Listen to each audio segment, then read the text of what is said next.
Hey guys, welcome back to Money Monday. If you have scrolled through social media at all in the last few weeks, you have probably seen some version of this claim: the stock market always crashes before a midterm election. Maybe you saw it as a scary looking chart. Maybe you saw it as a confident voice looking straight into the camera telling you to get out now before it is too late. And if you have felt a little bit of that fear creeping in, I want you to know something first. You are not wrong to feel it. Fear about your money is one of the most normal reactions a human being can have.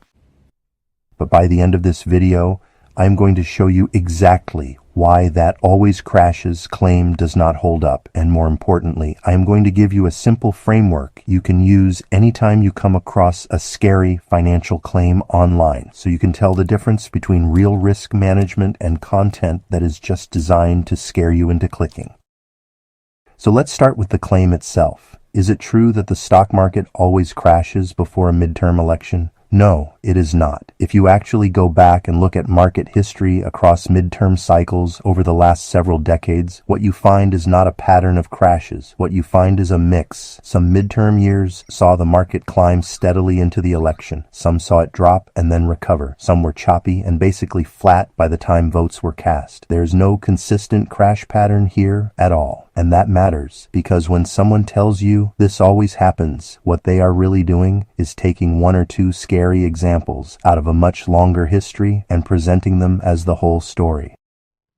Here's the thing though, and this is important. The reason claims like this spread so easily has almost nothing to do with how true they are. It has to do with how they make you feel. Fear is one of the most reliable ways to get you to stop scrolling and pay attention. A calm, nuanced explanation of market history does not get nearly as many views as the crash is coming. And here's why. That is not some grand conspiracy. It is just how attention works online. And once you understand that mechanism, you start to see this kind of content very differently.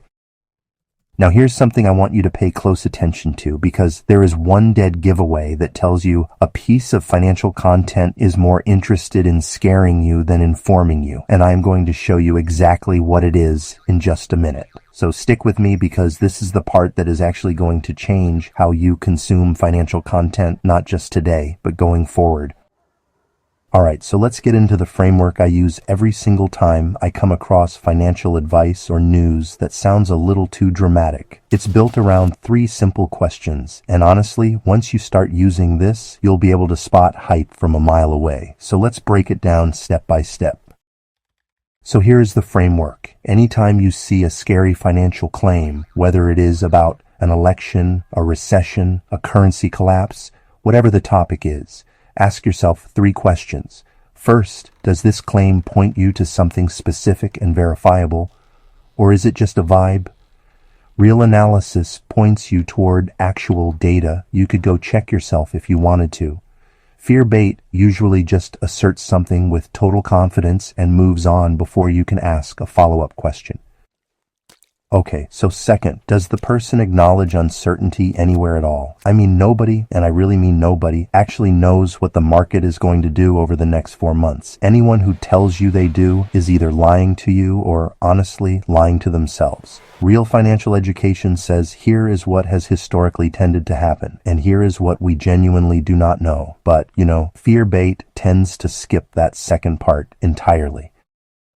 And third, and this is the dead giveaway I promised you earlier, follow the money. Is this scary claim being used to sell you something, like maybe a course, a coaching call, a free blueprint that just so happens to require your email address, or a special product that supposedly protects you from the coming crash? If the scary claim conveniently leads into a sales pitch, that should tell you almost everything you need to know about why that claim exists in the first place. Fear sells, it has always sold, and it always will. And the people profiting from your fear do not actually need to be right. They just need you scared enough to click buy. Now let's talk about what you can actually do depending on where you are in your financial journey. No matter your stage, there are always practical steps you can take to strengthen your finances and cut through the noise. So whether you're just starting out, maybe building your first emergency fund, or you're already investing for the long term, the key is to focus on what you can control. Things like keeping your expenses in check, building up your savings, and sticking to a plan that makes sense for you. Remember, you don't have to react to every scary headline or bold prediction. Instead, take small, steady actions that put you in a better position no matter what the market does next. So now let's talk about what you should actually do with your money between now and the midterm elections, because, just ignore it and move on is not particularly helpful advice all by itself. Here's what I want you to do, broken down by where you are at financially right now. If you are still building your foundation, meaning you are working on your emergency fund or you are just getting started with retirement contributions, here is your move. Do nothing different. Keep your automatic contributions running exactly as they are already set up. Keep building that cash cushion month after month. The single biggest risk to you right now is not the election itself. It's making an emotional decision that knocks you off a savings habit you have worked hard to build. Political headlines come and go every single cycle. Your habits are what actually build long-term wealth. If you are a steady saver, meaning you have got some investments going already, maybe a 401k through work, maybe an IRA on the side, and you are contributing consistently, your job right now is also to basically do nothing dramatic. Do not try to time this. Do not move everything to cash because you are worried about a headline you saw on your phone. What I would actually use this moment for instead is a simple portfolio check-in, not because of the election, but because election season is a convenient calendar reminder to make sure your asset allocation still matches your actual time horizon and your actual risk tolerance, not just whatever you set it to a few years ago and forgot about.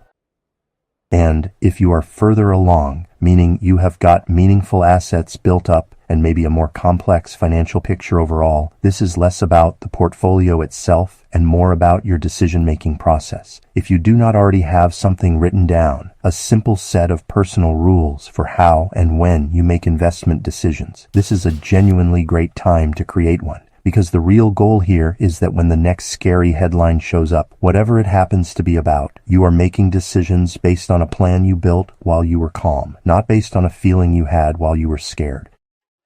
So if you have made it this far, I just want to say thanks for sticking with me. Remember, investing is a journey, not a sprint, and it is totally normal to feel a little overwhelmed sometimes. The important thing is to keep learning, stay curious, and do not let fear drive your decisions. You have got this, and I'm here to help guide you along the way. Look, I am not going to sit here and tell you the market is guaranteed to go up between now and November, because nobody can honestly tell you that with any certainty, and if someone does tell you that with total confidence, that is exactly the kind of claim I just told you to be suspicious of. What I can tell you, based on actually looking at the history, is that the specific claim going around right now, that a crash before the midterms is basically guaranteed, simply is not supported by the data. So the next time you see a headline built to scare you into a reaction, run it through those 3 questions we talked about today. Is it specific and checkable? Does it honestly admit what it does not know? And is it quietly trying to sell you something on the way out the door?